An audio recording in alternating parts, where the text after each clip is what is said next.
Okay, this is a continuation of the orthographic drawing 1.1, 1.4.4, and what we'll be doing here is we're going to be looking at these different orthographic drawings, and you're viewing some different blocks that we'll have here in class. And some of these blocks will be cubes, like ordinary wooden cubes, solid cubes. Some of these will be wedges. We'll have a block that has a hole drilled into it. This one. We'll have some cylinders, 1-inch cylinders that we'll use. And finally, we'll have some half rounds that we'll be using.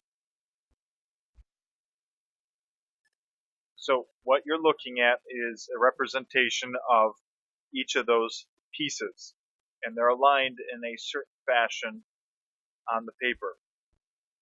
Your job is to use these drawings of these blocks, cylinders, half rounds, wedges, etc., to put together those pieces just like the drawing shows. So, for instance, number one, we can see that in the front we have 6 different pieces that we're going to be using based on what we see in the front view. In the right side view, we have some different shapes that we could tell. There's going to be a wedge shape because this diagonal divides a rectangle in half. So in front there has to be a wedge shape right here. So the piece closest to us here in the right side view is going to be a wedge. And then here in the top view we can tell that there's going to be the piece of the hole, and we have a cylindrical piece here. So using that information, we're going to be able to put together a combination of these parts, which you'll need to get checked by your instructor. So what I'm going to start with is I'm going to start with my cylinder being first. Okay. The next shape, when I look at it, is it's square here and it's square here, and there's no representation of any sort of hidden lines or any sort of center lines or any other marks to indicate it's some different kind of shape. So we're going to use a cube for the next shape. And I'm going to zoom out just a little bit so we can get all the shapes in. Okay. The next shape that appears here in the top view has a hole drilled in it. When I look at the front view, I can tell that it isn't just a block with the hole drilled into it.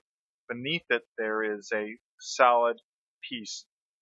It could be a cylinder or it could be a square. We can't tell from this drawing which it should be. So I'm going to pick a square piece because I only have one cylinder. And on top I have the piece with the hole drilled into it. Okay. So I can tell that one is on top because it shows it on top here. The next piece on the top view is a cube. And then the final piece needs to be a wedge. And when I look at it from the right side, the wedge should be going down towards the back of the assembly. So what that means is I'm going to take this wedge shape and I'm going to have the tall side facing towards me, towards the bottom of the screen that you're viewing. And this short side here, I'm going to have face towards the top of the screen here, the way we're viewing it. So I'm going to take that and I'm going to put it together just like this. So if we look at from the top, we have a round cylinder, we have a cube, we have a cube with a hole in it. It's this one.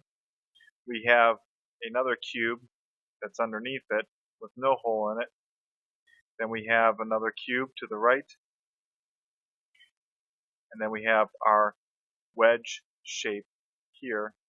We could tell which way it should be facing, and we could tell it's a wedge shape because of this diagonal line being a solid object line.